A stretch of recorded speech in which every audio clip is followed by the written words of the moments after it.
चीन ने जिस हिस्से पर भारत के कब्जा किया है उसे अक्साई चिन इलाके के नाम से हम जानते हैं, लेकिन अक्साई चिन आखिर उसे क्यों कहा जाता है? क्यों नहीं उसे चाइना ऑक्यूपाइड इंडिया या चाइना ऑक्यूपाइड लद्दाख कहा जाता है? ये सवाल लद्दाख के ही एमपी उठा रहे हैं और उनके पास चीन के इलाज के और कई तरीके हैं। लद्दाख के सांसद जामयांग सेरिंग नामग्याल ने चीन को खुली चुनौती दे दी है। चीन से साफ साफ कह दिया है कि उसने भले ही तिब्बत को हड़प लिया, लेकिन भारत की जमीन का एक एक इंच उसे वापस करना होगा। लद्दाख के सांसद ने आज तक से खास बातचीत में कहा कि अक्साई चीन उनके संसदीय क्षेत्र का हिस्सा है और वो उसका दौरा करने वाले हैं। ये बात दुनिया जानते हैं, चाइना ने तिब्बत को कब्जा लिया है। तो इस वजह से अगर हम ये कहते हैं कि हमारा सीमा जो है चीन के साथ लगते हैं, तो मैं इस बात को नहीं मानता हूं। मैं इसलिए नहीं मानता हूं क्योंकि अक्साई चीन हमारा है, तो अक्साई चीन के नेक्स्ट में तो तिब्बत आता है। उसकी ही भाषा में जवाब दे। आप देख पाएंगे अक्साई चीन को लद्दाख का हिस्सा? आज के देश के सरकार के आप मनोबल देखिए, और आप लद्दाख में है ही है। यहाँ आपने अलग अलग लोगों से भी इंटरव्यू किया होगा, मिले होंगे। यहाँ के लोगों के मनोबल देखिए, यहाँ के लोगों के देश प्रेम देखिए, मनोबल देखिए। किसी को भी आप मार्केट से उठा के उसको इंटरव्यू कीजिए। लद्दाख के सांसद को विश्वास है अक्साई चीन लद्दाख का हिस्सा वापस हो जाएगा? होना भी चाहिए, होना भी चाहिए। अगर मैं ये भी कहता हूं, अगर ये आसानी से नहीं होना होता तो ये जो है, जिस तरह चाइना जो है पूरे दुनिया में धीरे धीरे करके कब्जा कर रहा है, तो भारत को भी पीछे नहीं रहना चाहिए। और हम किसी देश के भूभाग छीनने के तो बात नहीं कर रहे, हम अपना हिस्सा जो है वापस लेने के बात करना चाहिए। सभापति महोदय, आज भारत के इतिहास में वह दिन है जो गतियां पंडित जवाहरलाल नेहरू जी के लीडरशिप में कांग्रेसों ने किया। नामग्याल संसद में चीन की विस्तारवादी नीति के आगे पिछली सरकारों के ढुलमिल रवैये का मामला उठा चुके हैं। उनके मुताबिक दशकों पुरानी हुई गलतियों को अब दुरुस्त करने का वक्त आ गया है। चीन को बाहर निकालने के लिए उसकी साजिश का पर्दाफाश करना जरूरी है। इसको अक्साई चीन क्यों नाम दिया है, किसने दिया है ना? किस इंटेंशन को लेके इसको अक्साई चीन बताया? Aksai, what does Aksai mean? Aksai का क्या मतलब है और इसके साथ चीन शब्द क्यों जोड़ा? क्योंकि जमीन हमारा है, इसको हमने चाइनीज ऑक्युपाइड लद्दाख या चाइनीज ऑक्युपाइड इंडियन टेरिटरी क्यों नहीं बोला? तो यस, अगर हम पाकिस्तान ऑक्युपाइड कश्मीर कह सकते हैं, तो इस तरफ के पार्ट को चाइना ऑक्युपाइड इंडियन टेरिटरी या चाइनीज ऑक्युपाइड लद्दाख क्यों नहीं कहते? हम इसको अक्साई चीन क्यों कहते हैं? ये जो है एक बार देश वालों को, खासकर जो मीडिया में डिबेट करते हैं एक्सपर्ट लोगों को, ये सोचना चाहिए। लद्दाख में चीन की हिमाकत को लेकर भारी गुस्सा है। चीन को सबक सिखाने की मांग तेज हो रही है, लेकिन चीन को सबसे बड़ा झटका यही होगा कि अब तक उसने जितनी भी जमीन हड़पी है, उसकी वापसी के लिए भारत अपना दबाव बढ़ा दे। वैसे भी भारत ने पीओके ही नहीं, अक्साई चीन को भी भारत का हिस्सा बताया है। जब मैं सदन में जब जम्मू एंड कश्मीर राज्य बोला हूं, तब पाक ऑक्यूपाइड कश्मीर और अक्साई चीन दोनों इसका हिस्सा है, ये बात को। इस लिहाज से ही लद्दाख के सांसद नामग्याल को उम्मीद है कि भारत चीन के कब्जे से अपनी जमीन हासिल कर सकता है। चाहे वो बंजर हो, वो सूखा हो, वो रेगिस्तान हो, वो पहाड़ी इलाका हो, कुछ भी हो, लेकिन अपने देश के जमीन है, ये किसी को नहीं भूलना चाहिए, किसी को नहीं भूलना चाहिए। अपने देश के जमीन है, चाहे वहां पे अब कुछ घास उगते हैं कि नहीं उगते हैं, बर्फ गिरते है कि बारिश गिरता है, डजंट मैटर, लेकिन वो अपने देश के जमीन है। और इस देश के मिट्टी के साथ, इस देश के भूभाग के साथ, इस देश के जमीन के साथ किसी को इस तरह के स्टेटमेंट दे के देश के साथ, मैं इसको खाली स्टेटमेंट नहीं मानता हूं, ये देश के साथ गद्दारी में मानता हूं। चीन की फितरत को दुनिया भी अच्छी तरह समझ चुकी है। कहीं पैसा तो कहीं ताकत दिखाकर चीन छोटे छोटे देशों को अपने सामने झुकाता रहा है, लेकिन वो भूल गया कि ये हिंदुस्तान है जिसका सर न झुका है न झुकेगा। यही वजह है कि भारत ने इस बार चीन के भारी विरोध के बावजूद सड़कों के निर्माण को नहीं रोका। एग्जैक्ट फ्रंट लाइन पे, जहां पे हमारा स्ट्रेटेजिक इंपॉर्टेंट पॉइंट है, वहां तक सड़क बिछाना, ब्रिजेस बनना और ऑब्जर्वेटरी पॉइंट बनाना, बंकर बनाना, एक वो।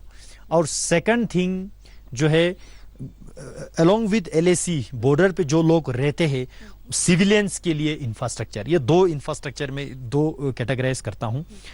और दोनों चीज में, और खासकर फ्रंट लाइन के जो इंफ्रास्ट्रक्चर डेवलप करने में अभी जो है फार बेटर है, पहले से फार बेटर जो है इंफ्रास्ट्रक्चर आज बड़े स्पीड में। डर नहीं है, दबाव नहीं है, कर रहे हैं हम काम। बिल्कुल ही डर नहीं है।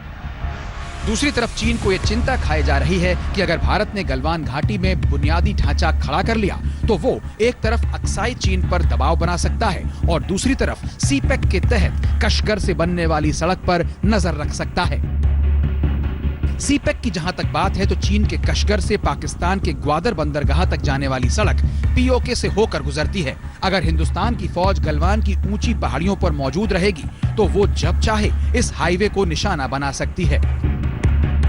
इस वजह से ही भारत बुनियादी ढांचा खड़ा करता जा रहा है। दूसरी तरफ चीन की बौखलाहट बढ़ रही है, लेकिन उसे अंदाजा नहीं कि उसकी टक्कर 2020 के भारत से है।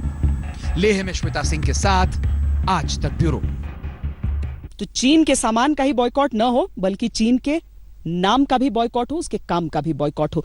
बहरहाल जो चीनी सामान के बहिष्कार की आवाज उठी थी वो इसी लद्दाख से उठी थी, जिसमें धीरे धीरे चीन चाहता है कि उस पर अतिक्रमण कर ले। यहां पर सोनम वांगचुक किस तरीके से बॉयकॉट चाइना की आवाज बनकर समूचे देश में छाए हैं, दिखाते हैं आपको।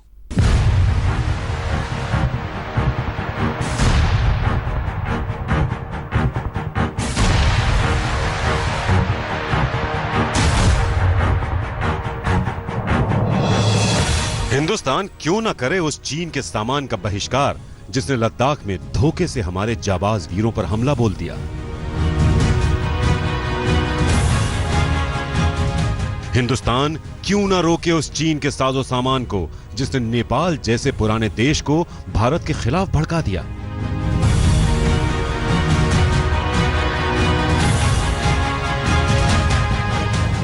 हिंदुस्तान क्यों ना उठा फेंके उस चीन की हर चीज को जो भारत में आतंक फैलाने वाले पाकिस्तान को शह देता रहता है।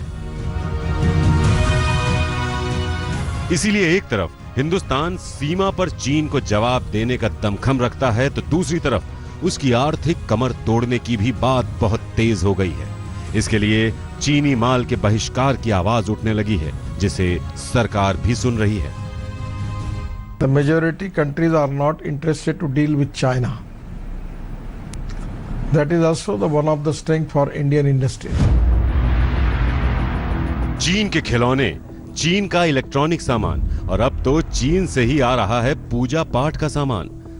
धीरे धीरे ऐसी सोच बनती जा रही है कि हिंदुस्तान चीन का माल खरीदता है और हिंदुस्तान से मिले पैसे को चीन हमारे ही खिलाफ इस्तेमाल करता है। इसीलिए इसके सामान के बहिष्कार की मांग उठने लगी है। इस बहिष्कार की मांग को सबसे पहले उठाया था लद्दाख के सामाजिक कार्यकर्ता सोनम वांगचू ने। Enough people in India and elsewhere choose not to buy made in China. All the people of India and inspired by us, people of the world, who are very upset with China, take this further on, and it really has a significant impact on their businesses. 1962 के युद्ध के बाद भारत और चीन के रिश्तों में बेहद खटास आ गई, जिसकी अपमानित यादों के साए में हिंदुस्तान सुलगता रहता है। लेकिन आहिस्ता आहिस्ता अर्थव्यवस्था के जरिए दोनों देश काफी करीब आए। खुद प्रधानमंत्री नरेंद्र मोदी ने चीन को जितनी तरजीह दी, वो दोनों देशों की आर्थिक और कूटनीतिक दोस्ती की तरफ एक बड़ा कदम था। लेकिन चीन ने दोस्ती के मूल्यों को कभी महत्व दिया ही नहीं। चीन ने ऐसी हालत बना दी कि जिस डाली पर बैठा है उसी को काटने लगा। भारत और चीन के आर्थिक रिश्तों को देखें तो पिछले साल भारत ने चीन से 5,62,600 करोड़ रुपए का माल खरीदा, जबकि चीन को बेचा 1,35,200 करोड़ रुपए का।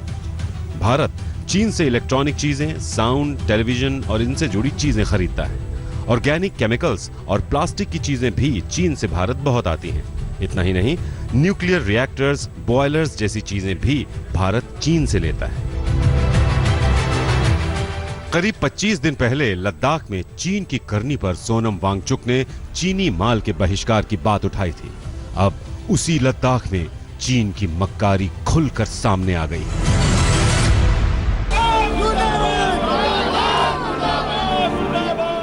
चीन ने अपनी शामत बुला ली है। अगर भारत ने उसके प्रोडक्ट्स का बायकॉट कर दिया तो उसकी अर्थव्यवस्था को संभालने वाला कोई मिलेगा नहीं। आज तक ब्यूरो। एक ब्रेक के लिए रुक रहे हैं। ब्रेक के बाद जब लौटेंगे तो आपको भारत और चीन के बीच कारोबारी संतुलन की पूरी कहानी बताएंगे। आप देखते रहिए आज तक। भारत चीन को जितना सामान बेचता है उससे दोगुना खरीदता है। चीन दोस्ती तो कभी समझ नहीं पाया, शायद व्यापार का भी मर्म वो भूल चुका है।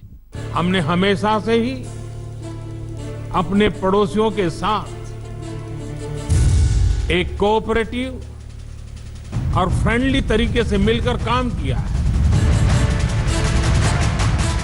चीन के साथ भारत के रिश्तों की मजबूती की हर कोशिश पर ड्रैगन ने पानी फेर दिया। लद्दाख में भारत की सरजमी पर उसका आना उसकी जेब पर बहुत भारी पड़ने वाला है, क्योंकि भारत दुनिया के जिन देशों से सबसे ज्यादा सामान मंगाता है और जहां सबसे ज्यादा भारत का रुपया जाता है, उनमें से एक महत्वपूर्ण देश चीन है। भारत सबसे ज्यादा 24% सामान मिडिल ईस्ट के कई देशों से आयात करता है।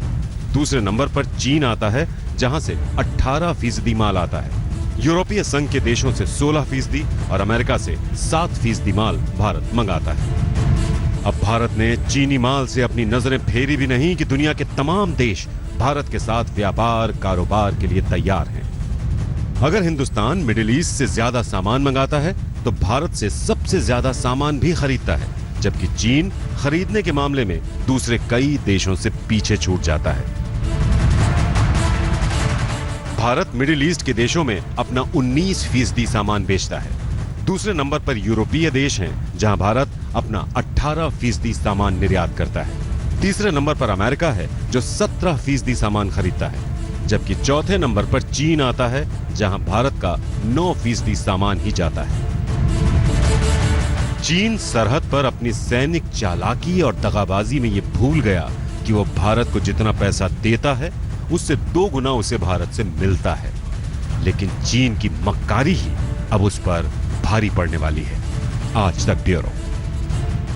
हमारी इस खास पेशकश में इतना ही। देश और दुनिया की बाकी खबरों के लिए आप देखते रहिए आज तक। नमस्कार, मैं हूं अंजना ओम कश्यप। हमें उम्मीद है ये वीडियो आपको पसंद आया होगा। लेटेस्ट खबरों के लिए यूं ही देखते रहिए आज तक, और इस वीडियो के पसंद आने पर लाइक, शेयर एंड सब्सक्राइब करना ना भूलें।